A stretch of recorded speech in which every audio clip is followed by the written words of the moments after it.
Welcome to the Podcast Cafe, where we're serving up everything you need to know about podcasting, from tips, stories, and strategies for podcasters from podcasters. I'm your host, Haley Hayhurst, the founder of Espresso Podcast Production, a full-service podcast agency helping business owners, creatives, and thought leaders launch and grow their shows. Whether you're just starting out or want to take your podcast to the next level, this is the place for you. Each week, we'll dive into practical tips, actionable strategies, and of course, stories from other podcasters so that you can build up a podcast that you love and that works for your business. So grab your coffee, get comfortable, and let's get started. Welcome to the Podcast Cafe.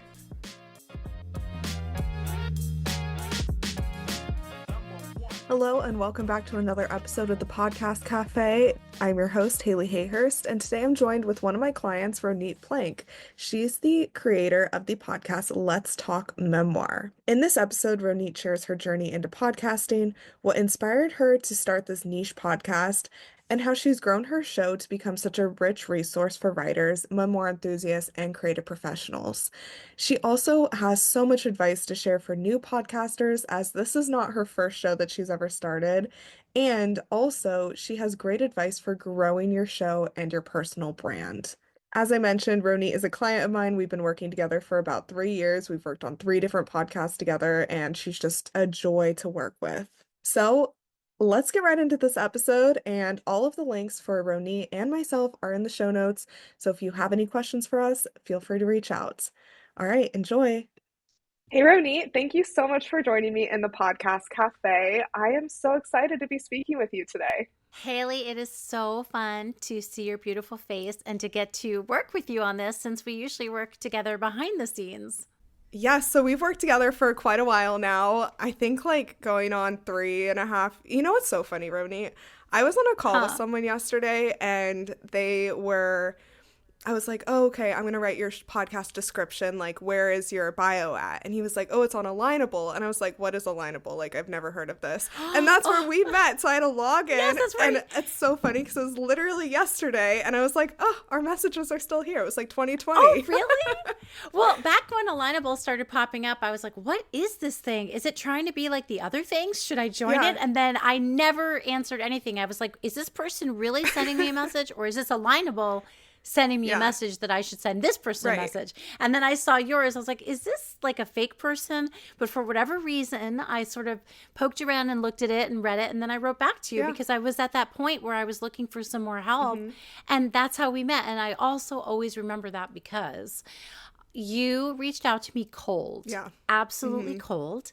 You took a chance. And then I decided, let me give this person a chance. And then we just worked together more and more and more and built more and more. I gave you more and more jobs. And now the rest is history. So that was a complete cold approach on your part. Yeah, it was. It was right when I was starting my business. You were like my second client I ever worked with. So it's unbelievable, right? That it worked out. Well, thank you, because I really don't think I would have. Look, we're just launching into our conversation about podcasting. But I never, ever... I don't think I would have done the other 2 shows I did if I didn't have your help. I just would have been too much. Yeah, well, that means a lot to me. So I'm excited to talk to you about all the podcasts that you've worked on. But I have a big question for you, since we are in the Podcast Cafe and we're both in Seattle. What is your go-to coffee order? Oh, I love this. It's so simple. It's very, maybe disappointingly simple. I'll just get an Americano with like an inch of room. That's all I get. I get like a 12 ounce, like a tall Americano with an inch of room. And then I put a little cream in it, or like fake cream in it, or I drink it black. But if I'm with a friend and it's, later in the day and I want like a treat, I'll get a soy latte. Yum. Yeah. Classic. And I like the soy because I know people are like, oh, soy. They like oat milk these days. Your generation, they prefer the other milks. But I get the soy because at least there's a little protein in it. Yeah. Okay. Well, thank you for sharing that. I'm getting so many different coffee orders on this podcast so far. Well, before we get started talking about your podcast, I want to focus on Let's Talk Memoir for this conversation, and then we'll talk about, the other podcasts that you've had in the past. But since Let's Talk Memoir is your current podcast, how about you describe it for us in 3 words to kick us off?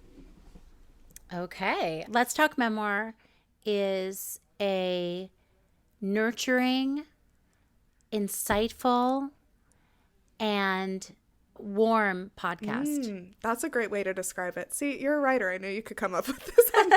No, I think that's definitely a great way to describe Let's Talk Memoir. So how about you tell us more about your show and a little bit more about your history of podcasting? Sure. Okay, and I can talk a lot, so you can always, wave me down if I've gone too long and I'm like off the runway and in the air and you need to bring me back home. The first time I ever podcasted was back in 2017, and I was with a friend doing a co-hosting thing and somebody else was producing it. We just came in with like our material and we bantered and talked about politics, and we were talking about the Me Too movement, and that was really fun. But I ended doing that about a year after starting, and some time went by and I realized, I think I can do a podcast. And so I launched a podcast called And Then Everything Changed. And I really was scrambling. And later on, when we talk about advice and stuff, I will reference this podcast again. But that's where I met you about a year into my trajectory of doing that one. And I interviewed people about the pivotal moments in their life and things that define them.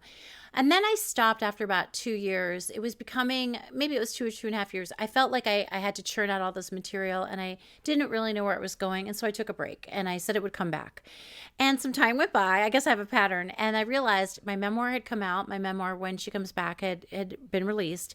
And I was learning more and more about the craft of memoir writing. I'd already gotten my master's in writing, but I was interviewing more writers. And I really loved those episodes of And Then Everything Changed when I got to read a book and interview memoirists. And so I was like, I went to a podcast conference where they talked about niche podcasts. I went to the She Podcast Live podcast conference, and they were talking about this one session about why niche podcasts are so good. And it just hit me, or maybe it had already been kind of, forming in my head. But that was the moment I realized I want to do a podcast about memoir, just about memoir writing.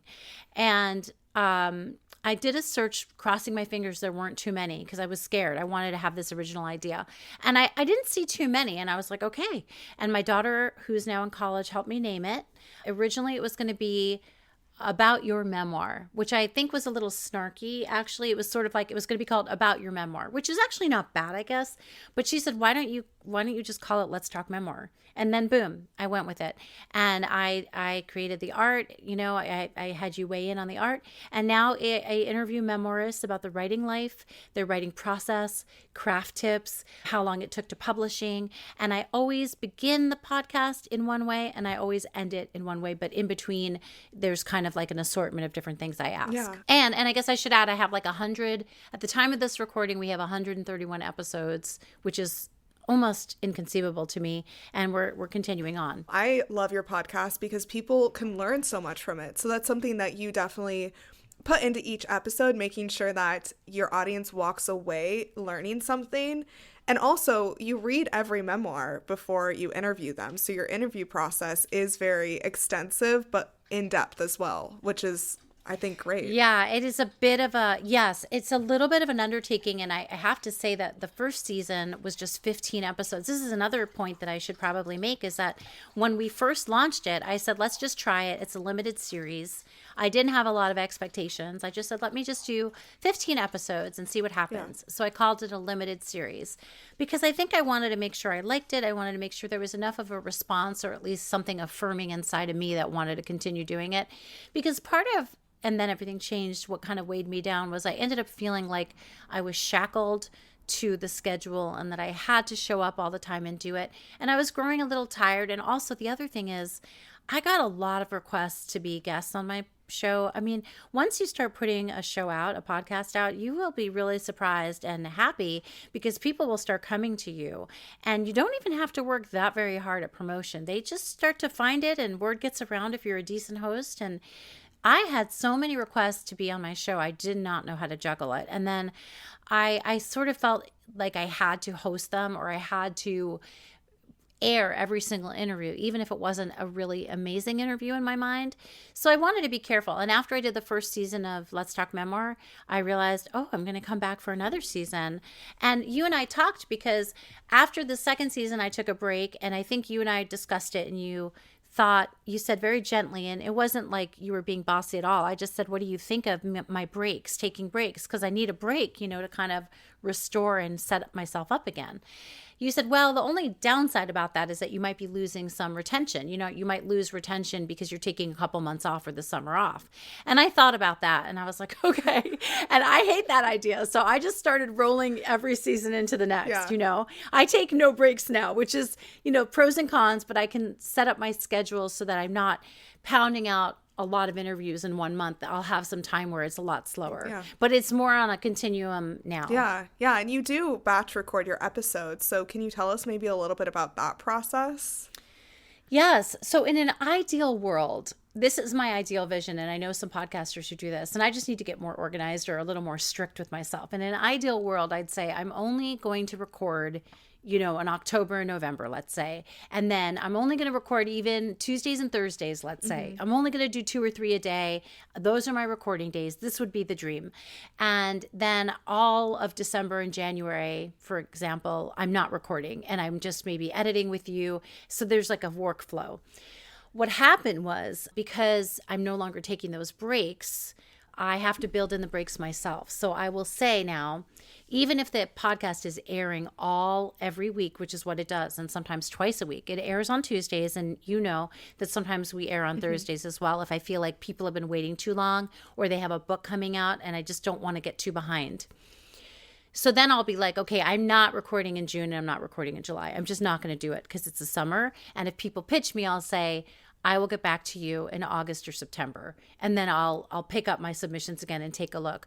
But I think I could still be a little bit more regimented about it because I do allow a creep, which isn't ideal for me. Like, for example, today I had a recording before we're doing this. And yesterday I had 2 interviews. But that was it for the week, which is lovely. A good week sometimes is to not have any recordings because then I'm reading the books. Yeah. Like my next recording is next week. So I'll usually have a weekend to sort of read 2 books or pour over some books to get ready. But I do think that if we're going to continue to do this podcast for 10 years, I really would need to get even stricter with my boundaries. And boundaries is really important as a podcast host and in life. Yeah, definitely. And I know you mentioned She Podcasts at convention for podcasters. I know that you have spoken at that, like hosted panels. Can you tell us more about those panels? And I mean, that's a good way to market your podcast as well. Oh, it's so good. So, okay, there are a lot of conferences out there and you might even know more of them. And maybe we could even put some in the show notes because I went to She Podcast Live in person.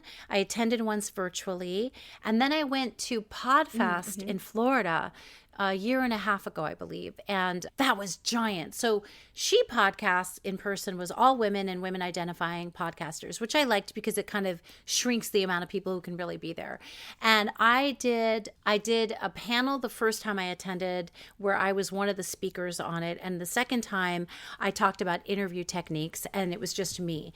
And it was really nice because podcasters who follow you or who didn't know about your show, both of them will come up to you and talk to you. They give you their cards. I met when I went to PodFest, which was giant, as I mentioned, and everybody goes. So many people at these sort of business meetings, you just swap cards, and then they reached out to me afterward to see if I wanted to be on their show or if they could be on my show.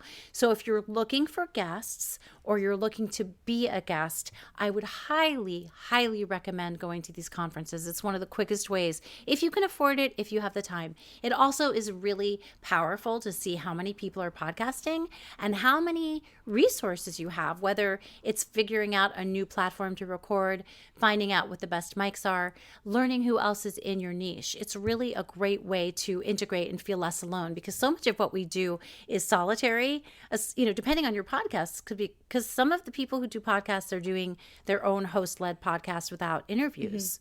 But I always wanted to do interviews. I would not want to host for hours on end, just myself talking. Though I sound really comfortable and I'm okay at it, I really much prefer to get into the head of somebody else and have them share. But I hope I answered your question. I do think that, and I do love doing panels because I also show up to panels for writing. I love the teaching aspect of panels and conferences.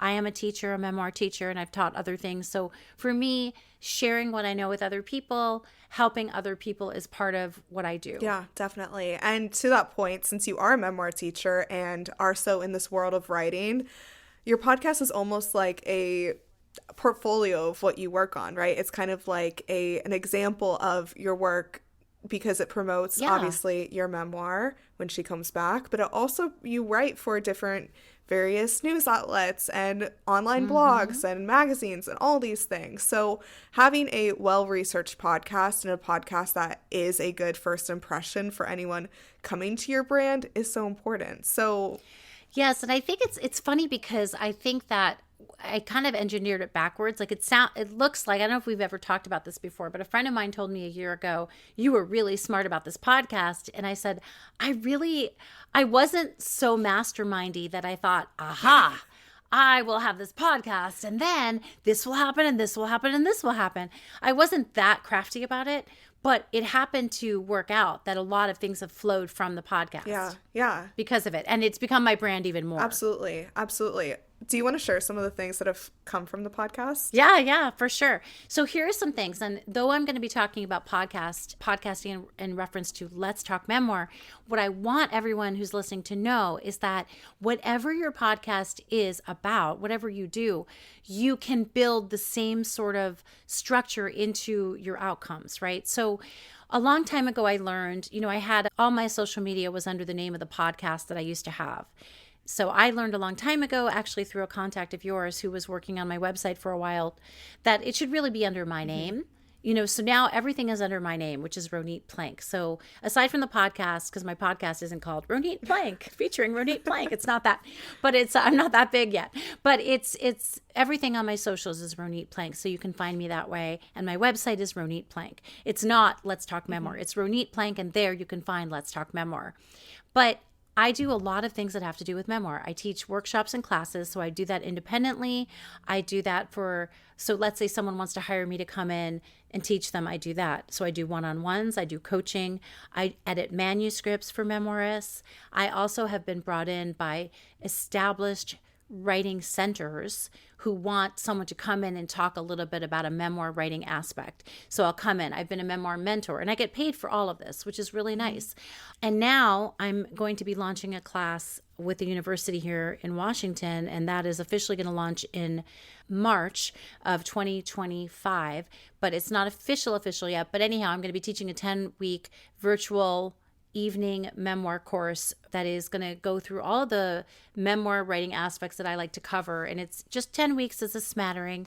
And that may have grown off of my memoir expertise in this area. I also will say that because of the podcast, I've been contacted by lots of writers, lots of agents and publishers who want me to feature them on the podcast or their clients on the podcast. So this would transfer for people who are not doing a memoir podcast into brands that want to be featured on your podcast, advertisers who want to be featured on your podcast, people who are experts in the area that you're covering who would like you to feature their work or their brand. So they come to you. They really come to you.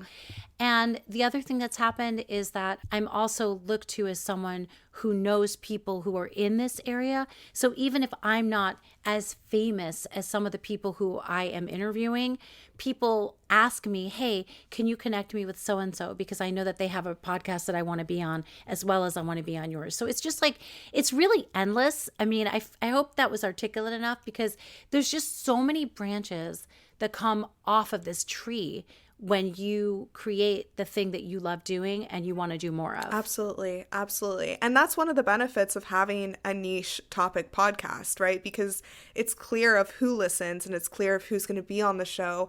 And then the connections you're making are aligned to this bigger vision that you have. For example, I have a woman who came onto my show who wrote a book called Deep Memoir, and her name is Jennifer Seelig, and she teaches memoir quite often, and she's done this for many years. She now tells her students that Let's Talk Memoir podcast is required listening. Wow, yeah. So, and of course, I don't make money off the podcast, right? So it's just about the idea of the information being in the world. And also what you said earlier, that I have hundreds of hours, right? Like I have these recorded episodes of conversations with people offering their expertise, which becomes a resource that others can then use and turn into something else. So I have students at all levels listening to the podcast. I have writers and teachers listening to the podcast. And then, I probably have publishing houses and possibly editors listening to the podcast as well. Absolutely. Yeah, it's kind of endless who can be listening. But again, since it is niche, there is kind of a structure around who you're speaking to. And it also makes it easier for you to speak to the listeners' problems that they might be having or experiences that they might be having. So I'm always a fan of a niche podcast. I try to get every podcaster to niche down. I think Do you? I do, because I think if you're too wide in what you're talking about and covering, you're not going to be able to speak to the audience as well as you can if you are niche. You know what I mean? Yes, I also think this goes for, there's some buzzwords. I don't want to call any of them out necessarily, but there are buzzwords in our culture that have been buzzwords for a while. And so sometimes people use those in their work and their podcasts and stuff. And memoir is not unpopular. It's super popular. And there are some other podcasts that have memoir in the title. But I think that getting into a niche is such a good idea. Like, for example, Podcast Cafe, you're basically talking about podcasting as a way to create what you need to create. So it's a podcast about podcasting. No. And my podcast is a podcast about writing memoir and putting stories into the world. But that also allows me to talk to therapists. I've had therapists on about grief. It's allowed me to talk to people who kind of can incorporate resilience into their writing or into their life practice so that they can be more comfortable and more emotionally secure while they're writing podcasts. It allows me to branch out. And in fact, I even had an audiobook recorder on my podcast, someone because I wanted to speak to that element of, and then also I have someone coming on who's going to be talking about marketing your book. So while I try to stay on the nuts and bolts of writing the memoir and try to stay very focused and grounded so writers don't have to get worried about how am I going to publish? How am I going to get readers? I try not to do that too much because I want to not put the cart before the horse. I want people to feel nurtured in the writing process. But then sometimes I bring in these other guests who can speak to the marketing aspects. Absolutely. Absolutely. And that just is still aligned, but grows your network. Definitely. Yeah. I want to talk about how you market and promote the show because you have a very engaged audience on Instagram and on Substack you have. So you have engaged audiences. So how do you promote the podcast to them and then obviously to new people? Well, I would say that the biggest reason why I'm able to promote as well as I can is because actually, Haley, you make my graphics and they're beautiful. Everyone loves the graphics. Every time I send my guest their folder of graphics on the drive, I say, here are your graphics. We'll be using them all week. They say, these are beautiful and they're proud of them and happy. So they want to use them, And so I always post at least 2 times with each episode that comes out. I post on Instagram. I post on Facebook. I share it on Threads. I share it on Twitter. Not as much. I share it on LinkedIn. I share it on Substack. And so I really try to cover a large group of people. And one thing I will share, which I constantly have to learn over and over again, is when I was learning about book marketing as a writer and how to get our words in front of people, the people I learned with were saying you have to post 7 times for people to see it sometimes. Like that, I don't know what the actual number is these days or if that is something you've heard before. Definitely. But it takes about 7 times for someone scrolling through their social media to see your post. So you might personally feel that you are bombarding your readers or listeners with material and they're going to roll their eyes and be sick of your stuff. But they miss stuff a lot because when I recently posted something about my Substack, I had several people write to me and say, I didn't know you were on Substack. And I thought, yes, I've been on Substack for 3 or 4 months, I think. And Substack it's sort of an outlet for writers and other people to post. And it's a little friendlier and more literary than Twitter. And lots of people are there now. And actually, I think I've been posting longer than that. It's not 3 or 4 months. It's almost a year now. But even people who I know in my memoir writing community did not know that I was posting there or that I had a newsletter. So the thing about posting is that you're sharing your your material and your product with the people who get to see it. But they then, if they like what you're putting out, will share it with their audiences. So after people realized I was on Substack, they restacked or reshared my post, and then I gained new followers on Substack. And the reason why that's important is because if Instagram goes down, if Facebook goes down, you want to be able to access your readers, listeners, or clients, right? And so Substack allows you to kind of print out or have and save your list of contacts and their emails. Because it did happen where I was blocked from my Instagram page a couple of weeks ago, and I don't know what I did. And I was sort of like frustrated about that because everything goes poof, you know? So I would say, don't be afraid of posting. Post what matters to you. And I would also say what I've noticed and what I learned too is when you post too much on the nose all the time about your product, you know, your podcast, it gets a little bit dulling. You want to sometimes show them what you're up to, talk to the camera, be a little more personal. And I realized recently it had been weeks since I posted my face saying anything. It had become more of like a machine. It looked like it could be AI running my account, you know? So I had to kind of step in there and say, hey, it's me. I'm alive. You know, just went to do this thing. Here are my dogs, you know? Right. Yeah. Oh, I love when you post your dogs, by the way. They're so cute. They're so tiny. I'm glad.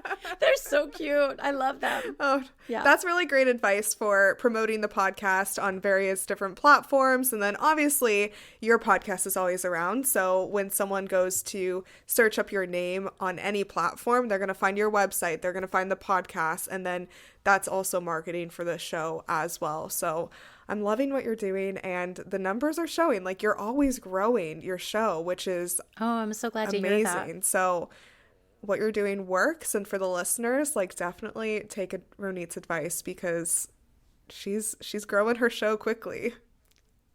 Yeah, I just don't ever really, you know, yes, when the show drops on Tuesdays, the first thing I do, I should be writing or I should be doing other things like exercising. But the first thing I do is I post and I share because I need to do that. And I tend to think that a lot of my listeners are people who are already embedded and love it.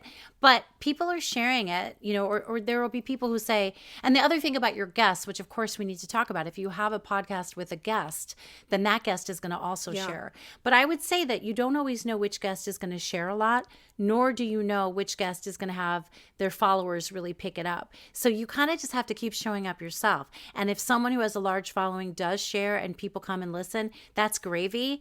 But you just have to keep doing all the work. And if you don't like posting, if you don't like that aspect of it, and you would rather somebody else do it, I'm sure you can find someone for an affordable amount of money to do your social media. Oh, totally. Like a social media manager can totally help there. But yeah, posting is so important. I love that you just said, like, yes, your guest promoting is so helpful, but you can't expect that, right? No, you can't. I've had some really big guests, Haley, for me, that really didn't do much.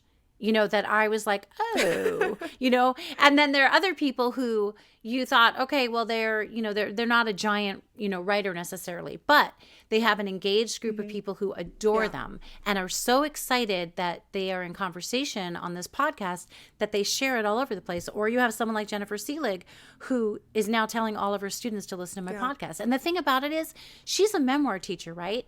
But she's still sharing my stuff. So there's enough for all of us. There definitely is. Oh, that's really great advice. Before we get into the rapid fire questions I have for you, I'd love to hear if you have any other tips for anyone who wants to get into podcasting.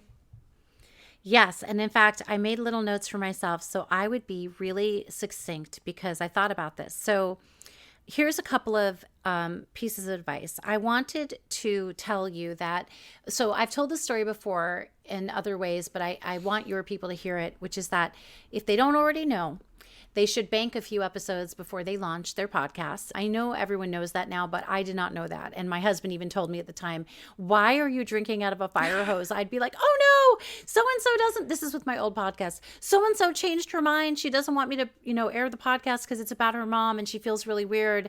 So she dropped and then somebody else dropped. And I was like, oh my gosh, I only have 2 episodes left for the next month. What am I going to do? So now before I launch anything, I always have many episodes in the bank. And also, for example, like I'm looking at how many episodes I have edited now and recorded and how many interviews I have, and I can balance out and say, okay, I'm currently working 4 months ahead. But if I knew I only had a month ahead, I'd get very nervous and be like, I better get some more guests right away. Luckily, right now, that has not been a problem for me. If anything, I have to turn people away. And that happens too when you keep on putting out your product well. So the other thing you want to do, and this is what I learned with my first podcast, which I mentioned, is allow your podcasting schedule to suit your needs. Don't feel like you have to do stuff because of the podcast. If it starts to feel like that, that's going to be sort of a recipe for feeling disenchanted with your podcast. So if you want to do it every 2 weeks or, every week or twice a week, that's up to you. You get to decide. You don't, no one's going to die because you didn't drop your show when you were going to drop your show. Just be organized about it, right? The other advice I have is ask yourself what your goals are and work backward from there. So I like to do with a lot of my work, whatever it is I'm doing, what are my long-term goals, my medium goals, and my short-term goals?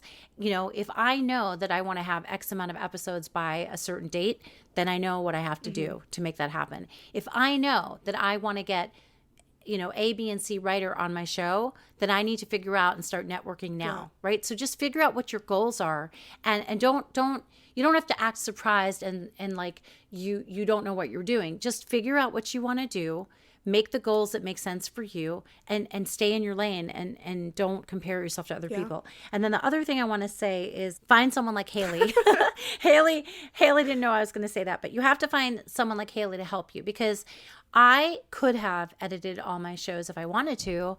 I mean, I'm a very slow editor. I know what I want my podcast to sound like. And I always send Haley notes like, oh, I stumble here. Can you take me out? Or, oh, I sound really dumb in this question. Can you take me out? And she'll do it for me in a second. But even adding music in the intro and the outro, I hate that stuff, and I'm not even that good at it. So I'm like, Haley, can you do this? It's the best money I've ever spent. Plus graphics. Like, I could do it, but I'm slow, and Haley does it for me. So I can focus on reading the memoir, coming up with killer questions, interviewing my guest and being fully present, and doing the other stuff in post that I need to do. So figure out what your strengths are, what is worth your time and money, because I'll tell you, you could say, oh, I don't want to pay someone to do something, but you know what? If it's going to take you 2 hours to do something that you could be doing something else with, then you should pay somebody to do that. Oh, Ronit, thanks for sharing that. That was so nice of you.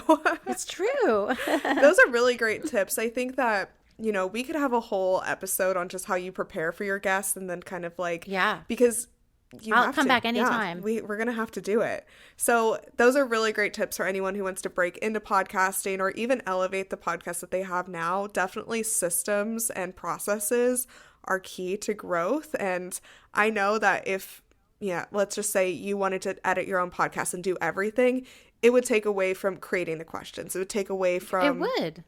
Promoting. If you had to spend all these hours editing and then you still had to promote on top of it. And then guess what's going to happen? You know what's going to happen? I will build up so much resentment.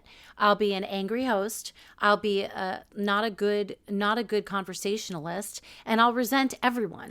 And I will. I'll keep doing it, but I'll resent it, or I'll quit. Right. So it's not really, to me, it's not worth it. It's like, what is your time? What do you want to do with your time? Yeah, you know what I mean? totally. How do you want to use your energy? Yeah. Because I'm also a mom. I'm also a wife. I have 5 dogs as well. And like, I like to write. I have another book on, like I'm always doing stuff. So I need to be sure that I don't tap out all of my energy that leaves me with nothing for the people that need my energy. Absolutely. Absolutely. Such good advice. Thanks so much for sharing those.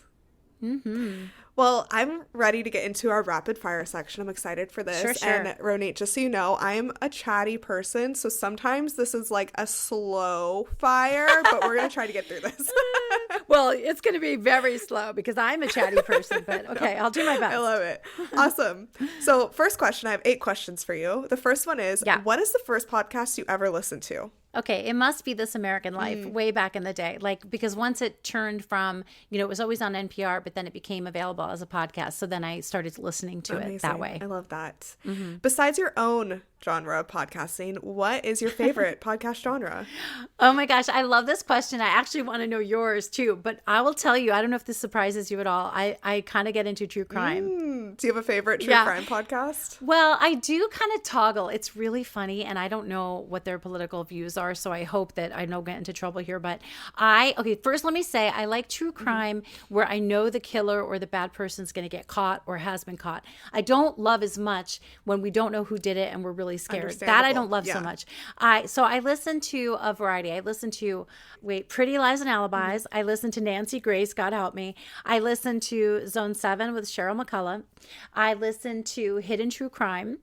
And sometimes I listen to there's another one, but I think that's good. Sometimes I'll listen to like a limited series about like the Black Dahlia or like cults and things like that, where it's like or the Girlfriends, which was like a limited series as well. Yeah. Oh, yeah. Those are good. I think my favorite, I really like podcasts in the wellness space, like learning those type of things.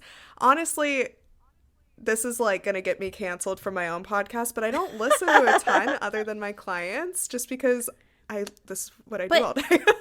Yeah, but that's exactly what I was going to say. Like, there are a lot of other writing podcasts, and I have maybe heard them here and there, but I was I did not research a ton of writing podcasts. Before I launched this one, I didn't listen to a whole bunch and say, I like what they do here. I don't like what they do here. I'm a little like this one, and I'm a little like, no. And I should probably listen to more writing podcasts, but frankly, and this might be like where you are, I do interviewing for Memoir all the time. Yeah. The last thing I need to do is listen to more stuff about writing. Yeah. Because it's all I'm doing. If I actually tabulated how many hours I spend reading, writing, thinking about the questions I need to ask writers, editing and teaching, my life is so much memoir that I need the break. And I like some of the health podcasts as well, too. So I just need a break. Yeah, no, I agree. Oh, I also listen to Dumois. Okay. I don't know if you listen to that, the gossip one about celebrities. No. Okay, I'm going to have to check that. I love gossip podcasts. You have to listen to Do You then. Have you heard of Normal Gossip? I have heard of it. That's like one of my favorite podcasts. It's just like so funny. So I like podcasts that I can just go on runs with and just like, you know, but so a break. You need a break. Gossip podcasts or wellness podcasts are my jam for sure. Okay, my next question is, do you have any dream podcast guests? Oh my gosh. Okay, I did write this down, but this is really funny. Like, I don't have a really good one, I have to say, which is dumb. I'm sure I'll figure it out when we're done. But I did write down Paul Rudd. Okay, amazing. Which is funny because my husband, and this I hope he'll never listen to this, but he makes fun of me. I never even said I like Paul Rudd that much at all, even though every woman my age seems to. I never said it, but every time there's like any commercial with him or any kind of preview for anything, he's like, oh, it's Paul Rudd. It's so like, now it's like a joke in our family. And so even if I don't say anything, he'll say something about Paul Rudd. So I had to say Paul Rudd. And I'm an old school person who grew up on like old actors, old movies, old singers in musical theater. So I have to say, this is so out of nowhere. I would love to interview Shirley MacLaine, who I loved in the movie Terms of Endearment, who did like the movie Sweet Charity years ago. She's very old. She's Warren Beatty's sister. But that, like, I'm really into like the old Hollywood stuff. So that's another one. Amazing. Yeah. I love that. Okay, you have to get Paul Rudd on there. Just oh my God, will you help me? I'll definitely try. Oh my gosh, that's so funny. Okay, what's one podcast you'd recommend everyone listen to? Okay, I would recommend, this is a heavy one, but I would recommend Making Sense with Sam Harris. So he's super smart. It's called Making Sense. And I would say if anyone has ever listened to Ezra Klein or The Daily, it's a little like that. It's a little more long form. He talks really in very smart ways and has good guests about the political, social, economic, and like everything that's going on in our country and the world. And I learned a lot there after October 7th and learned about what was going on in Europe and in the Muslim communities. So along with the Jewish communities. So I just like to listen to that. It's a heavy, like I said, but if I really feel lost or that I don't know what to think, I listen to that. I'm going to have to check them out. Thanks for sharing that. Yeah. Mm-hmm. Okay. What is your favorite podcast listening platform? I always listen to Apple. It just happened. I know a lot of people listen on Spotify, and I think Spotify is hipper, but Apple just seems to be the one I've been using for a long time. And it used to be called iTunes, right? It did, yeah. But now it's called Apple, I listen there. Very cool. I mean, it's a great one. What about you? Are you Spotify? I'm a Spotify person, yeah.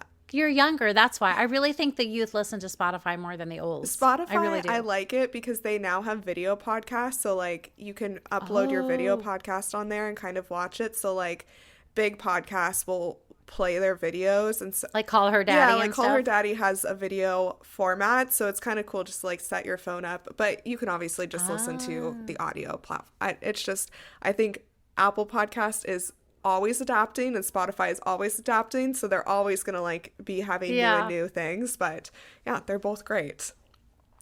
Okay, what is your biggest pet peeve as a podcast listener? Oh, I have two. My first one, you might know this. I bet you could guess this. Actually, I wonder, could you guess what mine is? Do you want to guess? Is it, and then I'll guess yours. Is it you knows? No. No, it's audio, bad audio. Yeah. I hate that. So, and I'm not even talking about, they don't have a blah, blah, blah mic. I don't care about that. I don't like, I hate echo. Yeah. And ironically, because sometimes I should have guessed echo. And you're like, there's an echo. Well, but I don't know why it happens because I have my system down. I always ask my guests, but I don't like it when there's like a tinny sound. Like I'm recording in a room where there's carpeting and curtains, and I'm actually sitting in a fuzzy chair because I do not like the sound of like an aluminum can or like an empty bottle. I hate the sound of tinny, metally, cold, sharp sounds when I'm listening to a podcast. I hate it. So I much prefer it when people get their audio dialed in, and I don't understand when it's not dialed in. And sometimes you can't help it. I know that. And the other thing I don't really like it is when hosts who have an interview podcast interrupt their guests all the time, even unless it's like it's a funny bantering show, then that's good. That's fine. But I had to learn how to stop interrupting people as a person, and that has translated into my podcast. That's a good one too. That is also one of my pet peeves for sure. And I always think sometimes if your guest is going on and on, it's better to cut it in post-production than like really be like, wait, What about you? Is that your big pet peeve? I would say audio is probably mine too. Yeah. Just like sounding underwater or just sounding far, sounding like you're in a big room. I think that there's so many, even if you're not a podcast producer like I am, there's so many ways to fix it pretty easily. I will also say not edited episodes kill me like no other. I can always Wait, do you mean when you listen, if like, so what is it that you can tell? Is it like mistakes or that is just too long? I think mistakes. Like I like a clean, polished version of a podcast. There's podcasts out there, some people just don't edit because they like that raw feeling, but like that's not for me. That's not like that unedited feeling. I also have found sometimes on these podcasts that I mentioned, now and then they'll say something and then a second later they'll say the same thing and I'm like, did I just mess that up? And then I go back just to listen to it. They didn't edit it right. Their editor or they uploaded it without realizing that they should have played it back and realized they'd already said that. And I think, how could you do that? Like I listen to you listen to my episodes and edit them, then I listen to them to do my show notes and to grab quotes, and then I send you notes and I'm like, okay, look, I also realized I asked this question in a clumsy way, can you cut part of my question? I'm control-y that way, but I think you are too. I am. I love that. I mean, I think just for the listener experience, it's better than having a unedited podcast. And I don't know, I think that I can go off on this, Ronit. I really can go down this path for a long time. So I have a lot of feelings when it comes to this. I'll have to do a whole episode about my podcast pet peeves. Oh my gosh. Yes, I'd love it. Okay, I have 2 more questions for you. So what's the best advice you've ever received about podcasting? Okay, here's one that is hard for me to pay attention to and to really commit to my heart. It's not like it preoccupies me a lot, but I do think about it sometimes, and I wish it didn't matter. But I did hear at She Podcasts at a conference that we talked about, and also on their platform, not to necessarily chase download numbers, because very few of us are going to get to the Call Her Daddy or the Seth Rogen or whoever you want to talk about. Like that is just the holy grail / unicorn. It does not happen for many of us. So because so many of us are not going to become viral podcasters or even make a living off of podcasting, it's not a good way to measure how you're doing, which feeds into kind of what I was saying earlier about what are your goals, figure out what your goals are, that you're fully present when you're interviewing, that you enjoy the guests that you're getting, that maybe you do get that guest that you're really hoping for, or that you do get sponsored. Those are the things that you can really check. Now, look, do I check my downloads? Yes. Have any of them changed my life? No. And even on a Tuesday when I look in the evening and I think, wow, that was a lot that day. What was going on? Nothing changes. Paul Rudd is not calling me to be on my show, but maybe he will. Maybe. And also, I just have to say, I don't even like him that much. I mean, I like him. He's got really good skin for his age, but I'm just mentioning him because it's a joke between my husband and I. I think that's so funny. So, yeah. I love that. I really love that. Okay, one more question for you. What is the most surprising thing you've learned about yourself through podcasting? Okay, I would say I've learned two things that come to the top of my head, which is one, I actually can do things that I didn't think I could do. So I was scared about podcasting because I thought it was technical and I wouldn't understand the mics and I wouldn't understand how to use GarageBand and I wouldn't know how to edit. But I did. Before I met you, I did all that stuff and I learned because I was stubborn and tenacious and I wanted to do a podcast and I didn't want to rely on anyone. This is before I realized I did want to rely on someone like you. But I didn't want to be beholden to some production company and I just wanted control over everything. So I was proud of myself because I don't consider myself a very technical person. But the fact that I learned that actually gave me confidence. And so when my kids are having trouble with maybe their computer stuff, which I'm not a Mac person, I don't know how to do it. But if they're like, I don't get this, like, why is this link not working? Or how do I do this thing? I have more confidence that I can do it because I learned how to podcast. And then the other thing I want to say is that we can change. And what I learned is that I can toggle and change and grow. Because a long time ago, I did not see myself as someone who would be patient and let people talk. I was a talker only. I was an actor, a performer. I needed to be the center of attention. And obviously, I'm not kidding anyone. I am the host of this podcast. It's my baby. I'm at the helm, right? But I have been able to make space for other people and to welcome their stories and to give them the mic. And that is not anything that I thought I would have been able to do if you had asked me 10 years ago. So yeah, being able to change and being able to learn new things. Oh, I love that. Well, Ronit, this was such a fun conversation. Thank you so much for sharing and joining me in the Podcast Cafe. So what's next for you and where can the audience connect with you? Okay, well, first, thank you so much for having me, Haley. I love talking with you, and I'm so excited about this podcast. I'm going to be sharing it with everyone. They need to listen, not just my episode, I mean your podcast. Thank you. What's next for me? Well, first of all, find me at Ronit Plank everywhere. I love Instagram. That's my favorite, pretty much. Subscribe to my newsletter. It's free. I have writing tips there and what's new on the podcast, etc. I am going to be teaching a class soon, so people can find links if they want to register for that. And I'm going to have new work getting published in the next couple months. They can always go to Substack or Instagram to find that. And just stay tuned because I have a lot more cooking and I'll have, season 6 starting in January 2025. Awesome. Oh, well, this was so fun. I'll put all of your links in the show notes. And Ronit, you're one of my favorite people. And I'm excited for the audience to be able to hear you and hear how fun. And, you described your podcast as warm, but I think that's just because you are a warm person. And so I just love talking with you. Thanks so much for joining me. Oh, I love right back at you, lady. Thank you so much. Thank you. Thank you so much for joining me in the Podcast Cafe. I hope you're leaving with fresh ideas and inspiration to take your podcast to the next level. Remember, podcasting is a journey and you don't have to do it alone. I'm here to help you every step of the way. Let's connect. Be sure you follow me on Instagram at Espresso Podcast Production or visit espressopodcastproduction.com for more tips, resources, and behind-the-scenes insights. I'd love to hear about your podcasting journey. If you've enjoyed today's episode, make sure you hit subscribe so you never miss an episode. And if you're feeling extra generous, I'd love it if you could leave me a review on Apple Podcasts or Spotify. It helps more podcasters just like you find the show. Until next time, grab your coffee, keep creating, and I'll see you back here in the Podcast Cafe.